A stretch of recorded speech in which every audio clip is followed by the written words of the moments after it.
18 वर्षीय आलसी cherry boy Hayato कसुकाबे अपनी दादी से एक कैफे विरासत में पाता है। अत्यधिक लालची वह कैफे को खत्म कर पार्किंग स्थल बनाना चाहता है। अप्रत्याशित रूप से वह अपने घर में 5 देवियों को पाता है। स्वाभाविक रूप से वह अपना मन बदल लेता है और खुद कैफे चलाने के साथ साथ अपने लिए आदर्श पत्नी खोजने का निर्णय लेता है। एक दिन हयातो अपनी दादी के कैफे में उनकी मृत्यु के बाद वापस जाता है। अचानक हुए नुकसान के बावजूद हयातो कैफे को तोड़कर समुद्र तट के लिए एक नया पार्किंग लॉट बनाना चाहता है ताकि उसे लाभदायक बनाया जा सके। इसी सोच के बीच एक अजीब सी लड़की जो बड़े टैलेंट्स वाली है ओका माकिजावा कमांडो स्टाइल में कमरे में दाखिल होती है।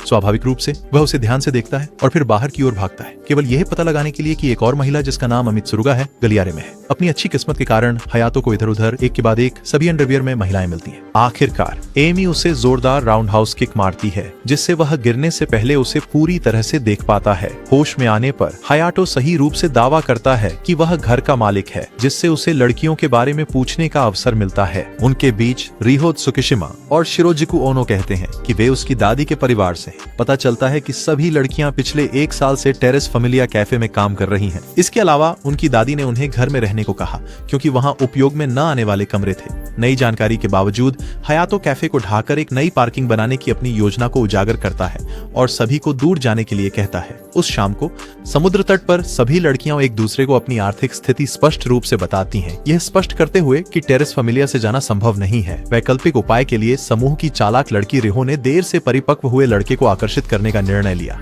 योजना के अनुसार ओका नौकरानी की पोशाक पहनकर उसके कमरे में जाती है ताकि वह उसके खाने की पसंद पूछ सके। उनके लिए दुर्भाग्यवश उसके किसी भी आकर्षण का असर अत्यधिक अनुभवी प्लेबॉय पर नहीं होता। स्थिति बदतर बनाने के लिए वह चिकन को जलाकर कोयले जैसा काला कर देती है। उस अवसर पर हयातो ने ओका और दूसरों द्वारा डिश पर खर्च किए गए वित्त को समझाया, हालांकि उनमें से कोई भी वास्तव में कुछ नहीं समझता। अंत में वह सुंदर सनकी लोगों को उनकी बेवकूफी में छोड़ देता है और नहाने के लिए चला जाता है। वहां वह उन पलों को याद करता है जब उसकी दादी और उसने बिना किसी कारण झगड़ा किया। ठंडे दिल के व्यवहार के बावजूद वह इस बात का पछतावा करता है कि जब उसके पास मौका था तो वह उनसे सुधर नहीं सका। उस रात बाद में रिहो उसे कुछ कार्यों के लिए फुसलाने के लिए शिरोजिकु का बलि का बकरा बनाती है। सौभाग्य से अम्मी बचाने आ जाती है, इससे पहले कि रिहो अपने 10 मिनट के ओनली फैंस कंटेंट को रिकॉर्ड कर पाती और उसकी योजना तुरंत ही खराब हो जाती है। अगले ही दिन सुबह सुबह विध्वंस कंपनी सामने के दरवाजे पर घंटी बजाती है। क्षेत्र के आकार को देखकर वे दावा करते हैं कि पार्किंग बनाने के लिए 2 मशीनों की आवश्यकता होगी, बहुत बड़ा। उनमें से एक आदमी गलती से फ्रंट डोर पर लटका स्टोर साइन गिरा देता है जो उसके बचपन की यादें जगाता है, जब उसकी दादी कहती थी कि जो भी इस कैफे में आएगा वह परिवार जैसा होगा। अंततः हयातो आदमी से साइन वापस ले लेता है और प्रारंभिक योजना को पूरा करने से इनकार कर देता है। इस बदलाव को देखकर आकाश ओका से कहती है कि उसे रात के खाने के लिए उसका पसंदीदा व्यंजन बनाना चाहिए। जैसा कि होता है, पुलाव ही एकमात्र चीज थी जो उसकी दादी ने ओका को बनाना सिखाया था। वह चाहती थी कि यदि कभी उसके साथ कुछ हो जाता तो वह यह हयातो के लिए बनाती। उसके बाद वह चली जाती है। हयातो अपने आप से कबूल करता है कि वह अपनी दादी को आरामदायक जीवन देने के लिए टोक्यो विश्वविद्यालय में दाखिला लेना चाहता था। उसे पता नहीं होता है कि ओका दरवाजे के दूसरी तरफ से उसकी बात सुन रही है। दिन के अंत में हयातो पिछले सालों की कैफे की किताबें पढ़ता है। इसके बाद वह लड़कियों को घोषणा करता है कि वह 1 साल के लिए व्यवसाय चलाएगा और कैफे टेरेस अब उसके अधीन काम करेगा, और वादा करता है कि अगर यह सफल नहीं हुआ तो वह इसे 1 साल में ध्वस्त कर देगा। लाभदायक। अब वे लड़कियां भाग्य की देवियां साबित होती हैं या गरीबी की, यह कुछ ऐसा है जो केवल समय ही बताएगा। कुछ और करने से पहले हयातो सबके साथ काम को समान रूप से बांटने के लिए एक योजना बनाता है। चर्चा के दौरान वह देखता है कि सभी लड़कियां बस आलसी हैं जो शिरोजिकु पर उसका काम डाल देती हैं क्योंकि वह शर्मीली है। अंततः मालिक के रूप में कैफे वह सबको कामों में हिस्सा लेने के लिए मजबूर करता है, चाहे उन्हें पसंद हो या न हो। उस समय से वह हर एक पर ध्यान से नजर रखता है, यह सुनिश्चित करते हुए कि वे अपने काम ठीक से कर रहे हैं। इस सब के बीच वह ओका पर एक मुफ्त नजर डालने का भी प्रबंधन करता है। एंडरवर्ल्ड। कुछ ही क्षण बाद रिहो आती है और ओका को पकड़ने के लिए संकेत देती है। घबराई हुई वह अपना संतुलन खो देती है और हयातो के चेहरे पर एक उड़ती हुई किक मारती है। उस stone cold Steve Austin kick से उभरने के बाद हयातो घर का काम करने के लिए लॉन्ड्री रूम में प्रवेश करता है। अनपेक्षित रूप से वह लड़कियों के कुछ सुंदर नाइटवियर को देख लेता है। वह इस पर ध्यान नहीं देता, लेकिन लड़कियां अपना गुस्सा जाहिर करती हैं, उसे माफी मांगने पर मजबूर कर देती हैं। वे उसे सजा के रूप में कैफे की सफाई की जिम्मेदारी भी दे देती हैं। घंटों की लगातार मेहनत के बाद हयातो पूरे कैफे की सफाई पूरी करता है। उस पल शिरोजिकु कैफे में उसे डिनर के लिए आमंत्रित करने आती है। अपने सामान्य व्यवहार में वह बताती है कि सभी ने उसकी दादी से वादा किया था कि वे किसी भी हालत में साथ खाना खाएंगे। डिनर टेबल पर आमी खिड़की खोलती है ताकि सब लोग खिलते हुए चेरी ब्लॉसम का शांत दृश्य देख सकें। जैसे ही वे रात बिताते हैं, हंसी के बाद हयातो को लगता है कि उसकी दादी ने इन सारी मुसीबत के शिकारों को एक साथ लाने का असंभव काम किया। अगले सुबह सभी को उम्मीद है कि कैफे फिर से खोला जाएगा। हालांकि हयातो कहता कहता है कि उन्हें कार्रवाई में कूदने से पहले थोड़ी प्रैक्टिस करनी चाहिए। पुराने स्कूल के कैफे की परंपरा का पालन करते हुए हयातो उन्हें एक कप कॉफी बनाता है। बड़ी आत्मविश्वास वह सबको प्रभावित करने के लिए कुछ कॉफी तथ्यों का दिखावा करता है जो उसने चैट जीपीटी से सीखे हैं। फिर भी एक घूंट लेने के बाद हर कोई कहता है कि उसके कॉफी से गोबर का स्वाद बेहतर है। उन टिप्पणियों से हयातो का आत्मविश्वास बुरी तरह झटका खाता है, लेकिन वह हार नहीं मानता। जैसे तुम हर बार हार मान लेते हो जब कोई तुम्हें असफल कहता है। वह सीधा रसोई में लौटता है और अपनी दादी की कॉफी को श्रेष्ठ बनाने में घंटों लगाता है। हालांकि वह कुछ हासिल नहीं कर पाता, जो उसे एक छोटी सी कमजोर की तरह बना देता है। उसे पता नहीं था कि अकाने पिछले 1 घंटे से वहीं बैठी थी, अपने गाने लिख रही थी और उसकी बातें सुन रही थी। आखिरकार वह उसे 1 कप कॉफी बनाती है, जो तुरंत उसे महसूस कराती है कि उसकी दादी ने इसे बनाया है। अपनी इज्जत को निगलते हुए हायतो विनम्रता से उससे कहता है कि उसे मजबूत कॉफी बनाने की कला सिखाए। जैसा कि होता है, उसकी दादी ने अकाने को बताया था कि वह कितना बच्चा बन जाता है जब माफी मांग रहा है। बाकी सभी बच्चों की तरह वह भी कमरे में सबसे प्यारा बन जाता है, जिसे अकाने बिना रोक टोक के कहती है। उसे बराबरी पर लाने के लिए हयातो उसकी मुस्कान की प्रशंसा करता है और उसे सलाह देता है कि उसे और अधिक बार मुस्कुराना चाहिए।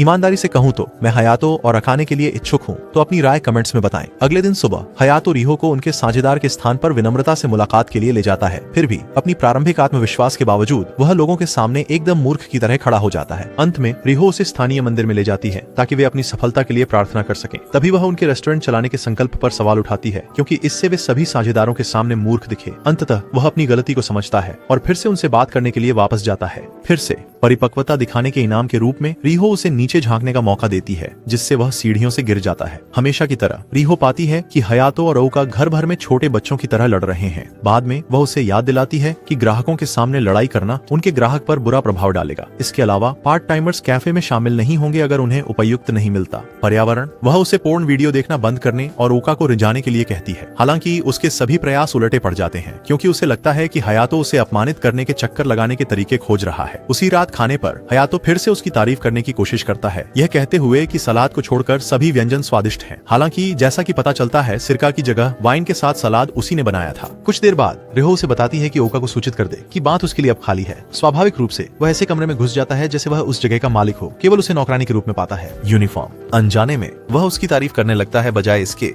कि अपनी कोशिशें कहीं और करे। अप्रत्याशित रूप से ओका उत्साहित हो जाती है और आपकी विशिष्ट एनीमे लड़की की तरह लाल हो जाती है, क्योंकि उसने कपड़े खुद बनाए थे। सब कुछ ठीक चल रहा था, तभी शिरोजिकु पीछे से चुपचाप आता है, रात को व्यायाम के लिए तैयार। अगले सुबह कैफे के आधिकारिक उद्घाटन से पहले हयातो ने पिछले महीने का वेतन सबको बांटा, तो जाहिर है कुछ स्टॉक्स में जिसमें उसने हाई स्कूल से निवेश किया था बढ़ते दिख रहे हैं और यहाँ हम सब बुरी तरह टूटे हुए हैं। यह कहने के बाद वह अकेले समय बिताने के लिए समुद्र तट पर जाता है। वहाँ अमी एक अजीब सवाल के साथ उस पर चुपके से आती है, यह पूछते हुए कि हर कोई जल्दी से उसे परिवार के रूप में क्यों स्वीकार कर लिया। इसका उसे यह सोचने पर मजबूर कर देता है कि दादी ने बार बार सबको उसके बारे में बताया। एक पल के लिए वह सोचता है कि अमी उतनी मूर्ख नहीं है जितना वह उसे समझता था, लेकिन फिर वह उसे गलत साबित कर देती है। इस पर कसर पूरी करते हुए उसने उसकी फोन और लैपटॉप को कुछ डंबल्स के साथ तोड़ दिया। साथ ही शिरोजिकु उसके पास आते हैं और बताते हैं कि जिस कंपनी में उसने निवेश किया है वह जा रही है दिवालिया। परिणाम स्वरूप हयातो ने पैसे की समस्याओं के कारण योजना से पहले ही कैफे खोल दिया। अपने पहले दिन विभिन्न ग्राहक और व्यावसायिक साझेदार उसकी कॉफी का आनंद लेते हैं, यह कहते हुए कि यह पहले जैसी ही है। कुछ समय बाद एक बूढ़ा आदमी स्टोर पर आता है, जिसने उसकी दादी को कुछ पैसे वह कैफे और अपनी दादी के बारे में अत्यधिक घमंड के साथ बुराई करने लगता है। इस बिंदु पर लड़कियों को लगता है कि वह उसकी खूब पिटाई करेंगे। हालांकि वे अपना आपा खोने से पहले ही खुद को संभाल लेते हैं। किया अपनी स्थिति और खराब करते हुए बूढ़ा आदमी शिरोजिकु को चढ़ाने के लिए उसकी स्कर्ट खींचता है। इससे हयातो को मजबूरन उस सीमा को पार कर उसे बाहर निकालना पड़ता है। अगले हफ्ते हयातो और अन्य महसूस करते हैं कि उनके कैफे की आवाजाही में भारी कमी आ रही है। इस समस्या का समाधान करने के लिए वह निर्णय लेते हैं कि वे आगामी चेरी ब्लॉसम में एक स्टॉल खोलेंगे। त्योहार हालांकि उससे पहले उन्हें घर के मिश्रित कॉफी के अलावा एक नई रेसिपी के साथ आना होगा। इसके बाद शिरोजिकु और हायातो विभिन्न कुकी रेसिपीज पर प्रयोग करने लगते हैं, जिनमें शराब होती है। हालांकि उच्च तापमान से सारा अल्कोहल उड़ जाता है, जिससे यह बच्चों के लिए भी सुरक्षित है। फिर भी अल्कोहल का वाष्पीकरण शिरोजिकु को उनके चंचल मूड में ले आता है। मोड सारे मजे के बीच रिहो ये देखने आता है कि वे पोर्न वीडियो बना रहे हैं। कोई विकल्प न होने के कारण वह स्थिति से बच निकलता है और ओका के कमरे की ओर भाग जाता है, जहां वे उन्हें नए यूनिफॉर्म और चेरी ब्लॉसम हेडबैंड दिखा रही है। अचानक शिरोजिकु पीछे से आ जाती है और हमेशा की तरह चिपकने की कोशिश करता है। इसे देखकर अम्मी उसे गेंदों पर लात मार देती है, जिससे वह सच में उड़ जाता है।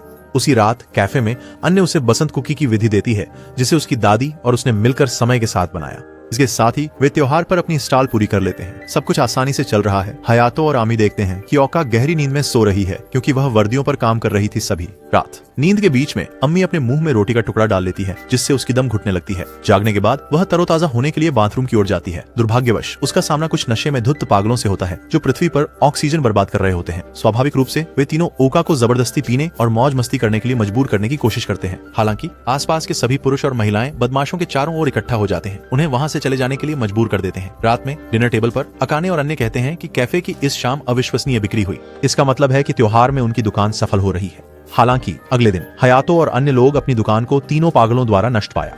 पड़ोसियों के लिए और परेशानी न बढ़ाने के लिए हयातो ने त्योहार से अपनी दुकान हटाने का फैसला किया। फिर भी हार मानने के बजाय वह ओका की डिजाइनिंग क्षमता के साथ एक फूड कार्ट तैयार करता है। उनकी आशा के विपरीत कार्ट उम्मीद से बेहतर प्रदर्शन करता है। देर रात चालक दल वापस लौटते हैं और हयातो ड्राइव कर रहा होता है। रास्ते में 3 बदमाश बुरे इरादों के साथ उन्हें रोक लेते हैं। हयातो आगे बढ़ते हैं केवल अपने चेहरे पर मुक्का खाने के लिए। उसी क्षण आमी अपनी बंदिशों से मुक्त हो जाती है और एक हमले में सभी को गिरा देती है। पूरी स्थिति को सुरक्षित रखने के लिए हयातो ने उस पूरी बातचीत को भी रिकॉर्ड किया जिसमें उन तीनों ने अपने अपराध को स्वीकार किया। सौभाग्य से चेरी ब्लॉसम का ग्राहक यातायात पर एक लंबे समय तक सकारात्मक प्रभाव पड़ता है। हयातो इसकी उम्मीद नहीं करता है और इससे शिरोजुकु पर बहुत अधिक भार पड़ता है। काम के बोझ। अप्रत्याशित रूप से कुछ ही पलों में रिहो अपनी कक्षाओं से जल्दी लौट आती है ताकि उस रात शिरोजुकु के लिए कवर कर सके। रात के खाने की मेज पर अकाने रिहो को सलाह देती है कि वह आराम से काम करे और खुद को थकाकर न डाले। उसी रात हयातो उठकर प्राकृतिक आवश्यकता के लिए जाता है, केवल यह देखने के लिए कि रिहो के कमरे से रोशनी आ रही है। कमरे से जैसा कि पता चला वह ओनली फैंस और इंस्टाग्राम पर अपलोड करने के लिए तस्वीरें चुन रही है। वह बताती है कि टेरेस कैफे ने उसे अंधकार से बचाया। अब उसे अपनी पूरी शक्ति लगाकर कैफे में अधिक ग्राहक लाने में मदद करनी होगी। अतिरिक्त प्रयास की सराहना करने के बावजूद हयातो उससे कहता है कि थोड़ा धीमा चलें, नहीं तो वह खुद को ज्यादा थका सकती है। अपनी परेशानियों भरी पिछली जिंदगी के कारण रिहो उसकी चिंता को गलत तरीके से लेती है, यह मानते हुए कि वह दयनीय है और शर्मनाक। नुकसान को कम करने के लिए हयातो कहता है कि वह चाहती है कि वह अपने सपनों के अनुसार जीवन जिए। बिना जाने ये वही शब्द थे जो दादी ने उसे कहे थे। अचानक आई इस याद ने उसे आंसुओं में बिखेर दिया, जिससे हयातो घबरा गए। कुछ देर बाद जब सब शांत हो गया तो हयातो उसे सोने के लिए कहता है और फिर तेजी से उसकी ओर बढ़ता है। अगले दिन सभी कैफे से छुट्टी लेते हैं। छुट्टी का फायदा उठाते हुए शिरोजुकु हयातो से कहते हैं कि उनका टोस्टर सही से टोस्ट नहीं कर रहा है। इसके बाद वह बाजार में सबसे सस्ता स्टोर खरीदते हैं। रास्ते में हयातो फिल्म देखने का फैसला करता है, लेकिन संयोग से वह अकाने के पास चला जाता है। कंसर्ट। वहाँ वह एक जबरदस्त प्रदर्शन करती है जिससे भीड़ उछलने कूदने लगती है। कंसर्ट के बाद हयातो उसे अपनी उपस्थिति से चौंका देता है। शुरुआत में वह शर्मिंदा महसूस करती है कि अगर हयातो पेरेंट टीचर मीटिंग में आया होता। हालांकि वह उसे आश्वस्त करता है कि संगीत ने उसके दिल को इतना छू लिया कि उसने एक सीडी खरीद ली। अगले दिन लड़कियां बचा हुआ कद्दू, चीज केक और हयातो के बारे में कुछ गपशप का आनंद लेती हैं। जब उनकी बातचीत आगे बढ़ती है, शिरोजुकु उल्लेख करते हैं कि एक दिन वह नए आंशिक समय के कर्मचारी रखेंगे और उनकी एक पत्नी होगी। हर कोई कहता है कि वे किसी बेकार, घृणास्पद, बदसूरत लड़के से शादी नहीं करेंगे। दूसरे शब्दों में हयातो। फिर भी अकाने कहती है कि उसे इसे करने में कोई आपत्ति नहीं होगी। हालांकि अपने वाक्य के अंत में वह यह स्पष्ट करती है कि यह एक मजाक था, लेकिन अन्य लोग उसकी बात मानने से इनकार करते हैं। एक सुबह कक्षाओं से घर आने के बाद रिहो सुनती है कि शिरोजुकु हयातो से कह रहा है कि उसकी एक्सकैलिबर का आकार औसत से अधिक है, जिससे डर है कि यह उसके छोटे पीच में फिट भी नहीं हो पाएगी। तुरंत रिहो रसोई में घुसती है और पाती है कि वे सैंडविच बना रहे हैं। जैसा कि बात निकलती है, शिरोजुकु टमाटर के स्लाइस के आकार के बारे में बात कर रहा था, जिसका आपके गंदे दिमाग से कोई संबंध नहीं है।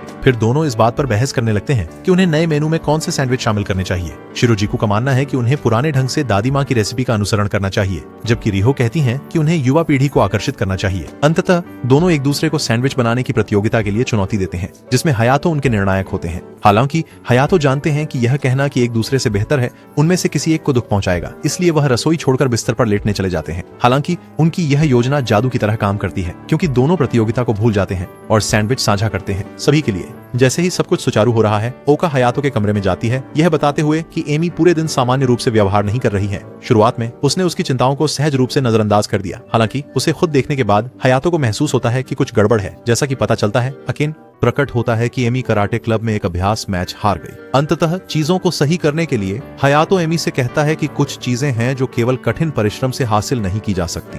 इसके अलावा वह सोचता है कि उसे एक तकनीक पर ध्यान केंद्रित करना चाहिए था बजाय इसे मिलाने के। उसे खुश करने के लिए हयातो कहता है कि वह सबसे मजबूत व्यक्ति है जिसे वह जानता है। इसके बाद ओका उसे आशा की लौ जगाने के लिए ट्रेनिंग डंबल्स देता है। उसी समय हमी बताती है कि उसने विरोधी को हराने के लिए हडोकन का प्रयास किया, लेकिन किसी कारणवश ऊर्जा विस्फोट नहीं आया। आगे सभी स्ट्रीट फाइटर प्रशंसकों के लिए एक पल का मौन। स्थिति को और बदतर बनाने के लिए अमी ने डंबेल अपने नए लैपटॉप पर गिरा दिया, जब फिर से अगले मिनट में ओका वही करती है और उसका फोन नष्ट कर देती है। अगले शिफ्ट में हयातो नोटिस करता है कि काम करने के स्थान पर केवल शिरोजिकू और आमी है। इस बीच बाकी सब अपने कमरों में ठंडक के साथ आराम कर रहे हैं। जैसे जैसे दिन समाप्त होता है, हयातो को एहसास होता है कि वह लड़कियों पर बहुत अधिक निर्भर रहा है। वास्तव में वे किसी भी तरह से परिवार नहीं है। दृढ़ निश्चय के साथ वह अपने नए निष्कर्षों की घोषणा करने के लिए घर जाता है। उसकी बड़ी हैरानी के लिए सभी लड़कियां उसे 2 सफल महीनों के लिए एक सरप्राइज पार्टी देती हैं। किसी कारणवश पार्टी के बाद अकाने अधिक मिलनसार होने लगती है और खुला, जो सभी को बहुत डराता है। पूरे दिन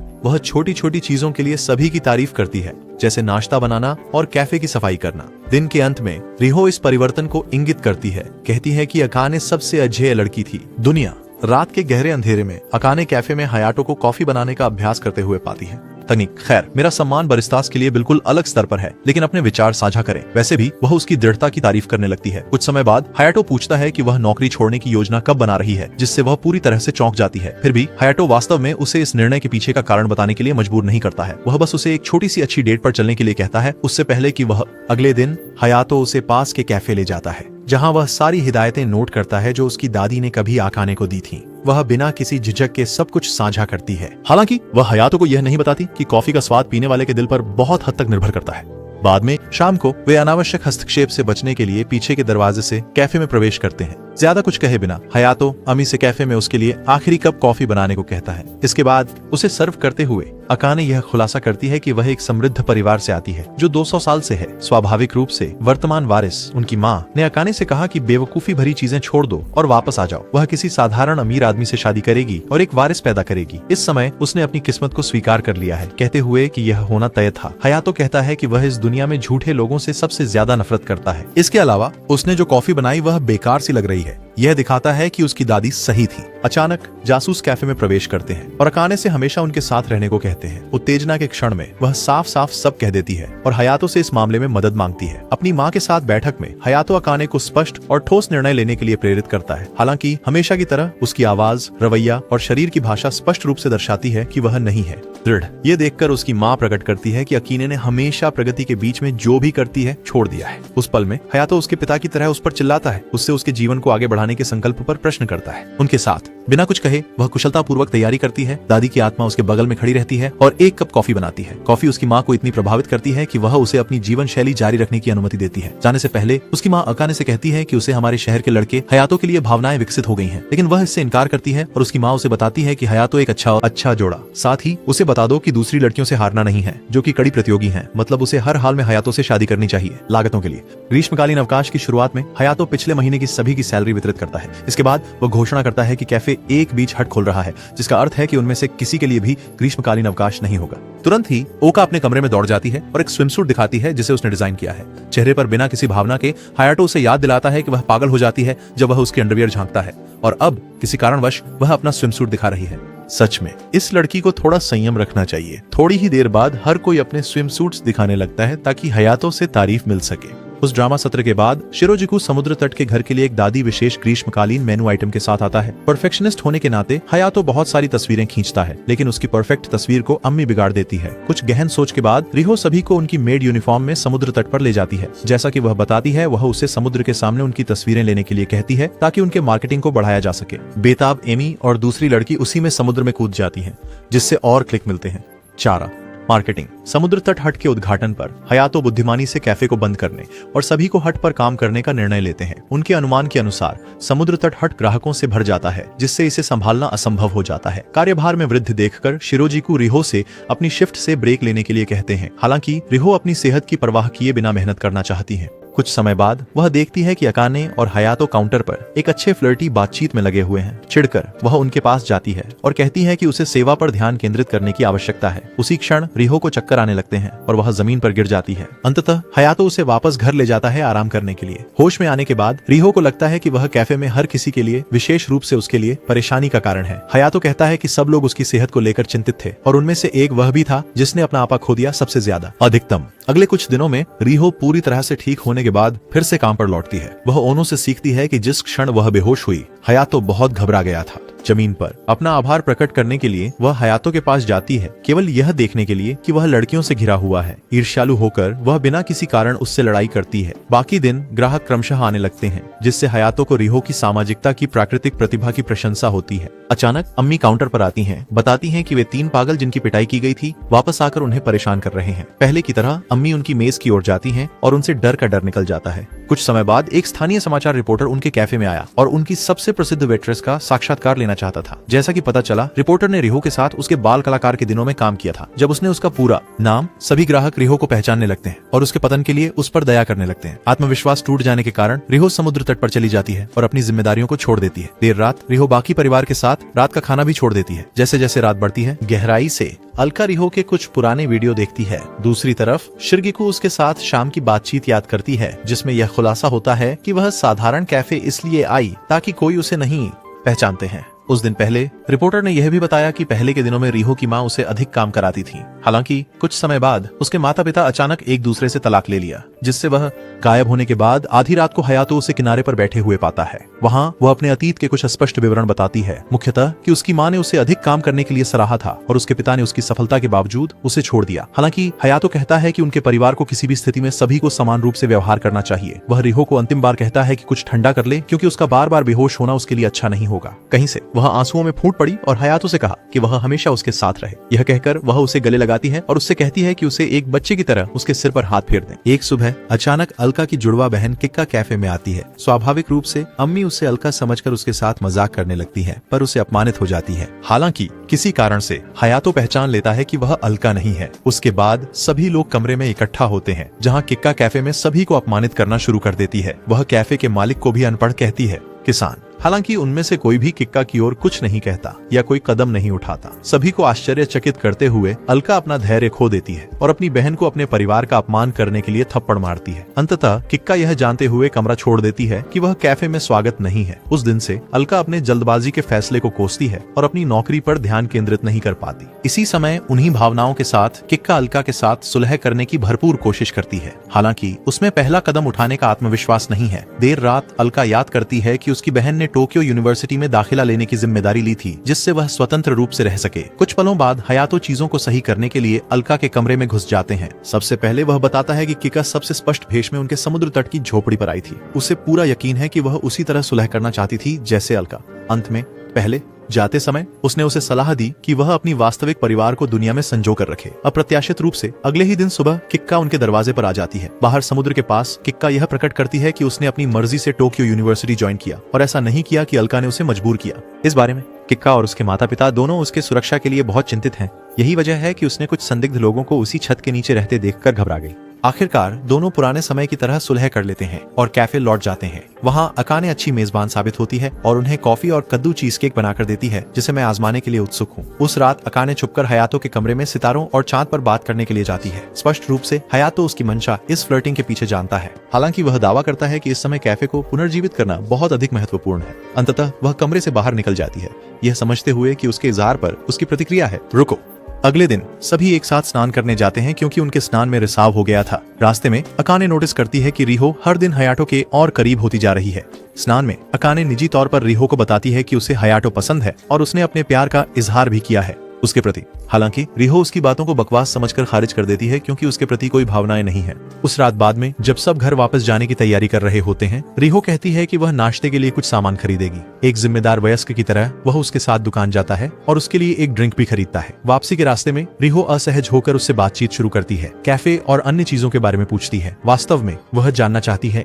अकाने के एक बालिया बयान के जवाब में साहस पूर्वक घर में प्रवेश करने से पहले रिहो उसे अपने प्यार का इजहार करती है, लेकिन फिर वह पूरे परिदृश्य को एक विचार विचार अभ्यास में बदल देती है। पहले की तरह हयातो कहता है कि वह फिलहाल केवल कैफे को पुनर्जीवित करने पर ध्यान केंद्रित। अगले कुछ दिनों में अकाने और रिहो के बीच की गर्मा गर्मी बढ़ने लगी। यह देखकर हयातो बाहर भाग जाता है, सोचते हुए कि लड़कियों के बीच लोकप्रिय होना एक परेशानी है। वहीं कैफे में अकाने रिहो को उसकी सीमा तक धकेल देती है, जहां वह उसके प्रति अपनी सच्ची भावनाएं प्रकट करती है। इसका मतलब है कि अब वे उसके लिए एक निष्पक्ष मुकाबला कर सकते हैं। उसके बाद वह जल्दी से वापस कैफे में आता है, उन्हें लड़ाई न करने के लिए कहता है। उसकी आश्चर्य की बात यह है कि स्थिति उस पर उलटी पड़ जाती है, जिससे उसे एक बार फिर भागना पड़ता है। जैसे ही शरद ऋतु शुरू होती है, हयातो घोषणा करता है कि वे एक नया आइटम पेश करेंगे जो कैफे का प्रतिनिधित्व करेगा। स्वाभाविक रूप से हर कोई मानता है कि वह नए आइटम की सारी जिम्मेदारी शिरोजिकु पर डाल देगा। हमेशा की तरह वह उसके साथ अपनी कुकिंग क्लास शुरू करता है, कुछ बनाने की उम्मीद में।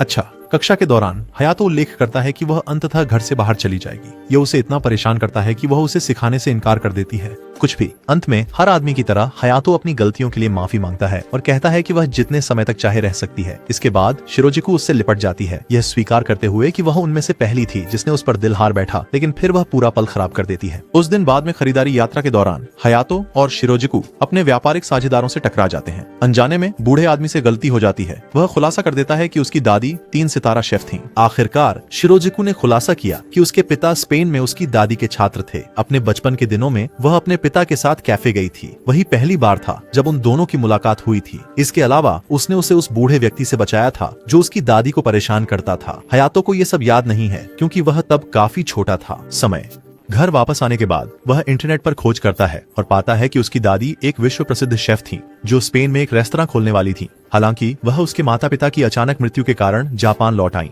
उसने एक साधारण कैफे बनाया ताकि वह उसके सपनों के बारे में सच्चाई का पता न लगा सके। अंत में हयातो अपनी दादी के लिए खुद को दोषी मानता है। सपना फिर भी शिरोजिकु बताता है कि उसकी दादी ने कभी अपने फैसलों पर पश्चाताप नहीं किया। वो उसे कैफे में बड़ा होते देखकर अत्यंत प्रसन्न थीं। उसी समय बाकी लड़कियां कमरे में आती हैं, बच्चों की तरह रोते हुए। सभी चाहते हैं कि दादी ने उन्हें अकेला न छोड़ा होता। कई साल बाद हयातो की बेटी आई और सभी लड़कियों की एक फोटो उठाकर पूछती है कि उन्हें माँ से प्यार क्यों हुआ। अब इन 5 देवियों में से कौन इस बच्चे की माँ है? अगला वीडियो देखें।